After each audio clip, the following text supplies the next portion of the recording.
de trabalhar em situações de aborto legal no Hospital Presidente Vargas, iniciando esse trabalho lá desde 2011. O Hospital Presidente Vargas, ele é hoje uma referência, talvez a maior do estado, porque a gente foi conseguindo se organizar para isso, e eu vou mostrar um pouquinho o que eu acho que foram pontos importantes para acontecer o que aconteceu nesses últimos 4, 5 anos, especialmente desde 2011 que eu entrei lá, porque já existia o hospital como referência, o pessoal já estava se mobilizando, tem psicólogas com formação lá, isso é uma coisa que eu vou pontuar muito, que eu acho que um grande pilar do nosso trabalho é o que ele também cita no vídeo, que é o trabalho em equipe multidisciplinar e uma evolução para o interdisciplinar, que é uma experiência que eu entrei lá, apesar de ter feito meu mestrado em saúde coletiva e ter isso na teoria, na prática é outra história, e é um exercício muito interessante. Eu acho que esse é um grande pilar para trabalhar com aborto legal. Então eu poderia narrar inúmeras situações para vocês, desde a experiência de lidar com casos muito difíceis em situação de aborto, onde a gente teve que recorrer não só ao apoio da direção do hospital, que apesar de ser uma referência, tem situações que foram conflitantes e que a gente não conseguiu. Uma coisa pontual que eu achei interessante é que o ano passado a gente teve um caso muito difícil, onde tinha que ter um aval da direção num momento delicado, e eu me senti apoiada, na verdade, por uma instância externa jurídica para conseguir o que a gente queria enquanto equipe. Então, às vezes, a luta não é nem só no âmbito do hospital como referência, mas às vezes tem que se recorrer. E aí eu acho que essa interdisciplinariedade é não só no hospital, como eu vou me guiar um pouquinho com slides para não me perder, porque o assunto é amplo. Então, violência sexual, perfil das pacientes, eu queria pontuar um pouquinho 4 pilares. Pode passar, Camila. O fluxo dos serviços, eu queria dizer para vocês que no Hospital Presidente Vargas, a gente, como é que funciona? Entra pelo CO, Centro Obstétrico, no horário de plantão, e entra pelo CRAI, que é uma referência até 18 anos. No ano passado, a gente teve em torno de 1.700 pacientes atendidas até 18 anos via CRAI, que funciona, é um serviço que funciona para menores, já com uma delegacia de plantão, em situações de violência sexual. Parte dessas meninas ali tem psicólogos, peritos, delegacia de plantão, assistente social, é um serviço apoiado pelo judiciário, e parte dessas pacientes eu ajudo a atender, porque já tem um ginecologista nesse serviço. A outra porta de entrada do hospital é o centro obstétrico, em horário fora do expediente comercial, horário normal. A porta de entrada é pelo plantão. São trazidas às vezes do interior, por brigada e tal, pacientes em situação de sofrer estupro. Então, esse é o fluxo. Essas pacientes, elas são acompanhadas por nós no ambulatório por 6 meses, porque as DSTs podem não aparecer no primeiro momento, elas só conseguem fazer a profilaxia das medicações, da pílula do dia seguinte, do contexto todo, se elas chegarem numa situação de violência aguda, estupro, em geral em via pública, até 72 horas. Isso eu acho que tinha que ter uma camiseta, uma campanha de assim, você tem 72 horas, porque isso às vezes eu pergunto até para estudantes de medicina, eles não sabem que tempo é esse. Então isso é uma coisa assim prática e que tinha que estar na boca de todo mundo sabendo isso. Então, nem sempre isso é possível. Nós vamos ver que tem 2 grupos de violência, de pacientes com violência. Uma que é essa violência aguda, onde às vezes se pode evitar danos maiores, e tem aquela da violência crônica, que em geral tem um perfil, é uma menina mais jovem, o abuso já é crônico, de longa data, não se aplica mais a profilaxia e em geral é intrafamiliar. Isso das que chegam, né? Fora todo o contexto de paciente que a gente sabe que não chega. Eu me deparei, inclusive, semana passada atendi uma paciente que chegou no meu consultório, eventualmente por trabalhar com isso e ter acabo tendo uma certa visibilidade por isso. O ano passado apareceu na Zero Hora uma reportagem sobre os hospitais de referência no caso de aborto legal, onde o nosso foi um dos que demonstrou o nosso trabalho. Aqui é um hospital de referência, o Clínicas, e o Fêmea e o Conceição. Então, semana passada, por exemplo, tive uma paciente que chegou no consultório. Ela tem, por causa do parto, ela tem 19 anos, muita dificuldade de motricidade, ela não caminha. Ela tinha sido violentada por um primo de 15 anos, mas a cognição dela é perfeita. E a mãe, esse é um contexto simples, a gente poderia narrar milhares de histórias, mas a mãe ficou muito atrapalhada com a questão de denunciar o primo, que é filho do irmão dela. Então, quantos casos eu disse para ela, olha, aqui no consultório até eu tenho pouca condição, porque no CRAI, por exemplo, que albergaria essa paciente, tem toda uma demanda, uma estrutura, papéis, documentos que a gente tem que preencher, a notificação. Então, a estrutura acaba sendo até melhor no SUS. O ano passado, a gente atendeu uma paciente que era arquiteta, que chegou em hospitais privados, circulou por 2, 3 hospitais e não sabiam direito o que fazer com ela. Ela queria fazer o aborto, teria esse direito, e até que ela conseguiu chegar no nosso serviço. Já tinha passado mais de 12 semanas, ali se aceita, porque está escrito em lei, até 20 semanas, mas é muito complexo aceitar acima de 12. Há uma negociação com o centro obstétrico, porque os plantonistas têm muita dificuldade em fazer o procedimento quando o feto é maior. Então, tem toda uma demanda de questões com os colegas que fazem o procedimento no plantão. Essa, por exemplo, é uma das dificuldades. Foi citada a objeção de consciência. O médico teria o direito, de alegar a objeção de consciência. Nós tínhamos muito esse problema no início, onde começou que tinham 2 ou 3 com objeção de consciência no início, que eu digo quando eu comecei a trabalhar lá. Então, terça não dá para mandar para o plantão, porque o pessoal tem objeção de consciência, sexta também não. Daí, se ela chega a quinta e não evolui sexta o procedimento, ela vai ficar até segunda. Então, chegava a acontecer pacientes que ficavam mais de uma semana. Teve pacientes que ficou 10 dias internada para fazer o procedimento. Todas e outras dificuldades que eu poderia enumerar para vocês têm amenizado muito. É uma luta diária, contínua. Acho que o trabalho em equipe é fundamental. E eu vou mostrar para vocês algumas coisas porque é muito difícil trabalhar com isso, além do histórico que a paciente traz, da situação de violência, situações dramáticas, meninas às vezes muito jovens, enfim, há todo um contexto de dificuldade e também de negociação contínua.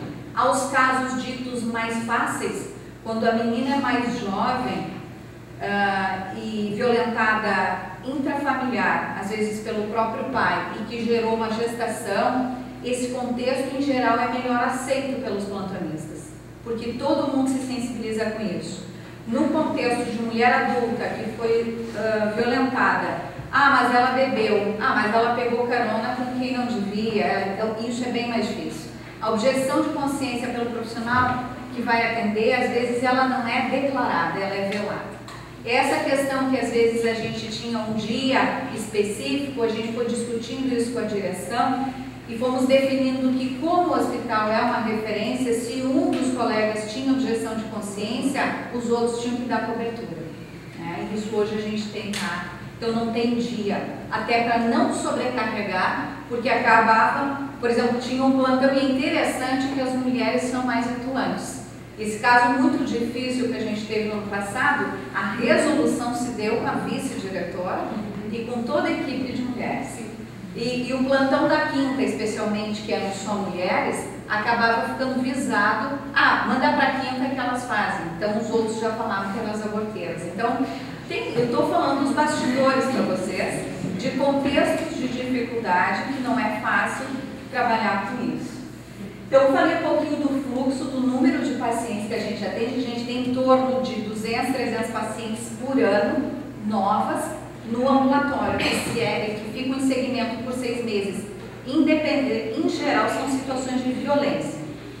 Para vocês terem uma ideia, de 2000, mais ou menos 2000, 2002, onde o hospital começa a ser uma referência em situações de violência, até 2010, o índice de aborto legal no hospital, sendo uma referência, era de 1 a 2 por ano. De 2011 para cá, começou no presente. Por causa dessa organização que eu vou falar para vocês, ainda assim, porque são N mulheres violentadas. Ainda bem que poucas decorrem uma situação de gestação em decorrência da violência. Dessas ainda tem aquelas que optam em não abortar. E aí ainda passa por uma avaliação. Como é que essa avaliação é uma equipe multidisciplinar, psicólogo, médico, assistente social.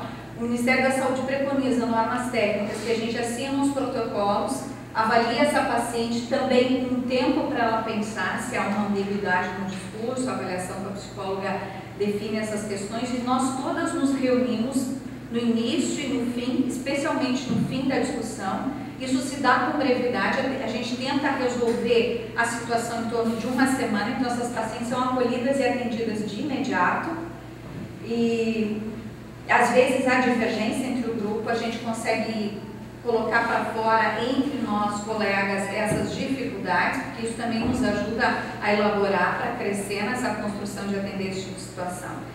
Nem sempre elas definem pelo aborto, mas foi evoluindo em torno de 3, 7, 15 e 17 no ano passado. Casos de aborto legal feitos no hospital. Pode passar. Ajudou o fato, eu vou mostrar algumas coisas que eu pontuei que eu acho que ajudou nesse serviço. Uma foi que eu como eu sou preceptora da residência de gineco ali, no hospital, a gente começou a mobilizar os residentes para que os TCCs da residência fossem sobre situações de violência. A gente começou a cadastrar todas as pacientes que passavam pelo ambulatório de violência sexual atendido na ginecologia.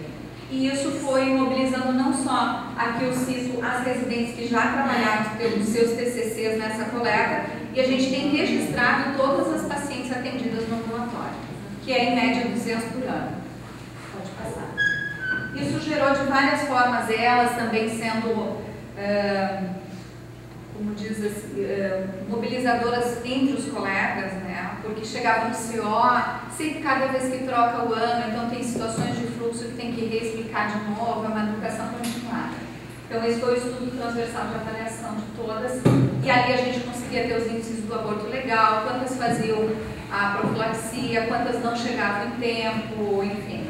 Várias informações no protocolo que tipo de... Aqui vocês vão ver a diferença dos dois tipos de violência. Pode passar. Pode passar.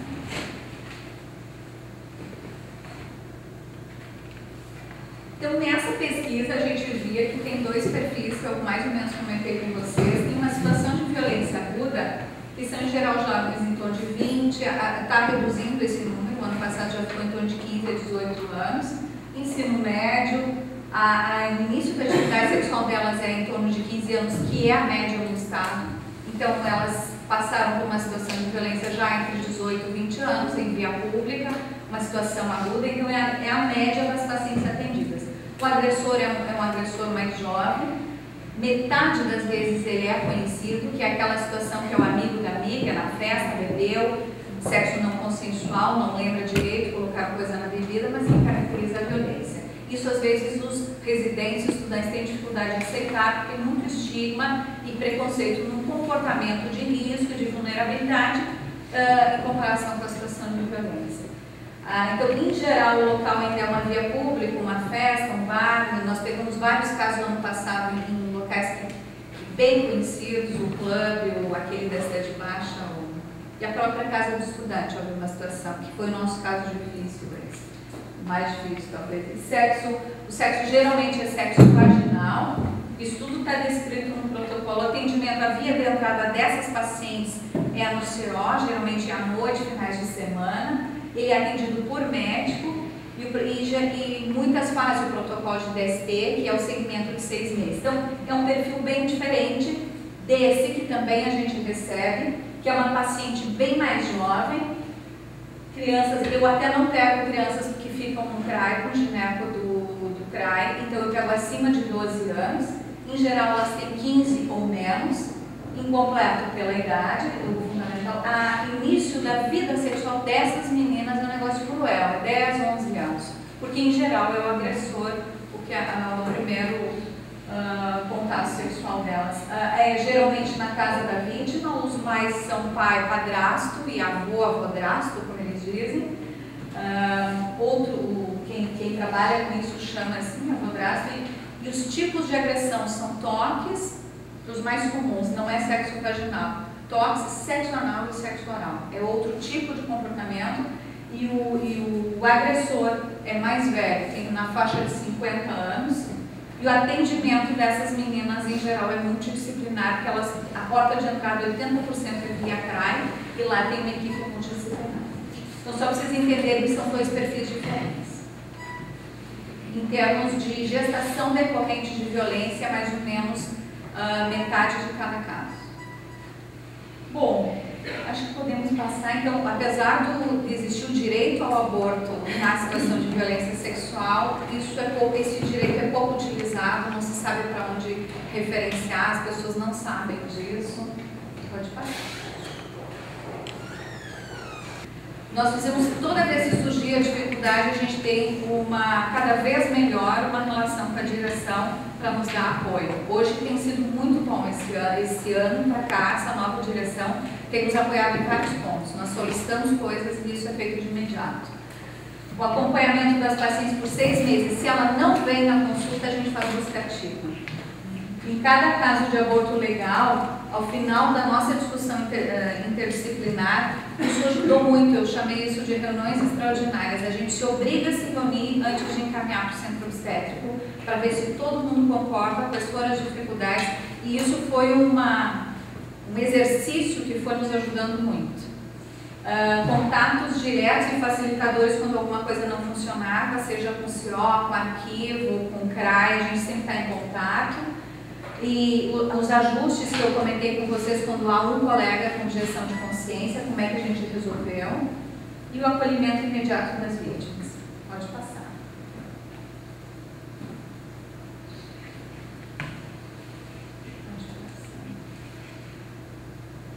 Então eu acho que a gente acaba, cada vez mais a gente está em evolução, mas prestando um bom, a gente tem coisas para melhorar. Hoje eu acho que chegando no hospital, eu já ouvi falar um tempo atrás que chega no CO, para fazer a ficha, o boletim de atendimento, às vezes tinha situações de discriminação até na entrada, o que é para ti? Daí a pessoa fica constrangida em dizer que é violência. Ah, não, mas lá é só a gestante que sobe no 10º andar. Então tem, nos menores detalhes das delegacias especializadas para mulheres, elas ficam com vergonha de ir fazer o boletim de ocorrência, que elas não são obrigadas, mas quando elas querem fazer, elas ficam constrangidas, às vezes elas contam que chegam para fazer, e eles, o que é para ti aí? E aí ela tem que falar alto. Então tem situações, essa da recepção, por exemplo, eu tenho uma paciente que recentemente nos falou assim, doutora, eu fui muito bem atendida aqui do início ao fim, quer dizer, desde a recepção, que o pessoal foi se sensibilizando, acho que com o passar do tempo. Aperfeiçoamento do serviço, nessa questão da interdisciplinariedade, experiência qualitativa dos profissionais de poder estar discutindo o tempo todo sobre cada caso, evitar a revitimização, porque nós tivemos casos dramáticos, onde a menina era muito bonita, diferenciada, morando na Zona Sul, e daí ela foi na boate do Shopping Total, aquela, como é que chama? Farmácia. E daí ela não lembra o que aconteceu, saiu na praia e lembra que só acordou ela foi com amigos e não lembra, que é o Boa Noite Cinderela. Ela já acordou num banco de praça com a roupa rasgada. E disso resultou uma gestação. E passado pelo processo esse que passa para a gente avaliar, para ver se fecha as datas, tem que fechar as datas do que ela conta com a ECO, documentar, fazer todo um preenchimento de papéis, esse protocolo, tá, foi tudo ok. Elas chegavam no centro obstétrico, às vezes passando lá já vai para fazer o procedimento, já passou por toda a... Ficar perguntando de novo é revitimizado. E aí chegou uma vez uma colega e disse assim, mas por que tu vai fazer isso? Tu é tão bonita. E isso a gente levou para a direção, por exemplo, isso nunca mais aconteceu. Então foi chamada, é uma questão de educação continuada. Processo contínuo, essas vivências, a gente aprende a cada caso, quando a gente acha que pegou tudo, ainda sempre acontece uma coisa diferente. E é isso, vamos passar.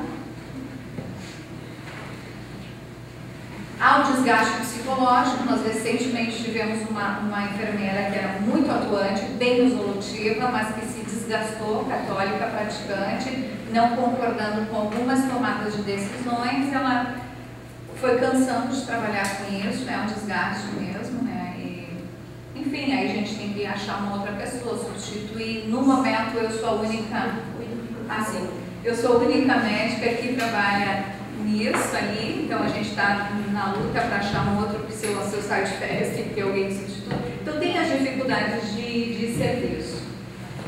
A objeção que eu já falei para vocês, o desconhecimento dos fluxos, que sempre, cada vez que troca a residência, os residentes em geral que atendem no plantão, tem que passar por novas sessões de aula continuada, necessidade de educação, então internações prolongadas, que aconteceu nos casos que eu falei para vocês de pacientes que ficaram muito tempo colocando misoprostol e não respondia, né? E foi tentado. E esse, que até foi esse caso aí, que foi bem difícil, que a gente, havia difícil que eu digo porque havia ela era estudante de Direito, havia uma semana entre o que ela contava e aprovava data de concepção, então às vezes a objeção, o movimento ele é velado. Nos chamaram sábado de noite lá no plantão para dar alta para essa paciente interromper o processo, para rediscutir. Nós tivemos que rediscutir, chamar a direção, eu tive apoio jurídico para isso. E aí ela reinterna, passa uma semana inteira colocando misoprostol a cada 4 ou 6 horas, isso numa segunda-feira, ela chega numa sexta-feira, e o médico que alegava objeção de consciência chegou na beira da cama dela e disse assim, mas tem um outro nesse dia que era pior, esse nem, porque objeção de consciência tu não pode nem participar do procedimento, tecnicamente. Mas esse, enfim, sobrou para ele, que são 2 ou 3 plantonistas, ele chegou e disse, olha, eu particularmente sou contra o aborto, mas antes de mais nada eu sou um médico. Como médico eu vou dar um jeito de realizar esse procedimento, porque eu sei que se não for hoje, que essa menina já tinha tumultuado, o caso dela tinha tumultuado muito, sensibilizado todo mundo. E só colocava o misoprostol ali, não estava respondendo. Aí foi lá e fez um procedimento para terminar com a tortura. Então ele disse, antes de mais nada eu sou médico e acima de tudo está o atendimento que eu tenho que prestar a ti. Eu achei esse exemplo assim lindíssimo e a paciente contando isso e agradecendo. Então, é isso. Existe às vezes uma dificuldade de entender que a violência não é só essa gritante que ataca na rua e pega uma força diariamente, como eu tenho sexologia e a Alice falou muito dos direitos sexuais, o direito ao prazer, o direito ao conhecimento, o direito a ter uma boa resposta sexual. Diariamente tu ouve mulheres se submetendo a uma coisa relativamente simples como uma frequência sexual que o parceiro deseja nela. E assim por aí vai. Ou sendo penetrada quando uma mulher, por exemplo, precisa levar 15, 20 minutos para ter um estímulo mínimo adequado, para ter um mínimo de estação, para ter uma penetração. Isso num sexo, por exemplo, heterossexual. Né? Então, tu vê diariamente, que é o maior volume que eu atendo, mas tem disfunções sexuais também entre homossexuais, inclusive já atendi pacientes até funcionárias da própria hospital que me procuram. E tem ainda muito velado e muito tabu esse comportamento da mulher que não tem atitude sexual. Então, ali também existe uma violência. Então, no atendimento às vítimas que queriam realizar o aborto, tem um valor fundamental a experiência que a gente teve no trabalho em equipe, que eu acho que é o grande pilar. Rotinas e demandas foram sendo construídas, eu diria que quase que intuitivamente, porque não bastava só aqueles protocolos do Ministério. Tudo isso que a gente foi construindo, os GTs, reuniões por direção, as reuniões extraordinárias. Pode passar. Essa diferença que eu falei dos perfis de pacientes, a vulnerabilidade múltipla das meninas que têm abuso crônico, elas têm baixa escolaridade, elas rodam várias vezes, elas iniciam sexo aos 10, 11 anos. Isso é uma cicatriz na sociedade sem tamanho, é um horror. E elas são reincidentes em 70%, 60%, 70%. Não é um caso só na vida delas, acontece de novo. por uma soma de vulnerabilidades no sistema ecossocial delas. Pode passar. Então, acho que o abuso ele deve ser combatido, acho que é uma coisa assim que é inadmissível. A gente tem que pensar maneiras de melhorar e trabalhar cada vez mais nisso. Especialmente o direito ao aborto legal em situações de violência, descriminalizar, que ainda existe isso que ela falou no final, a penalização cultural. Não só fora na sociedade, mas ali no meio que é para ser o sistema de saúde que acolheria essa paciente e esse direito, ali também tem muito preconceito. O perfil biológico e social difere entre agudo e crônico. A busca ativa e o acolhimento e os protocolos vigentes ajudam. Divulgar o trabalho em equipe interdisciplinar é um grande pilar. Pode passar. É isso. Obrigada.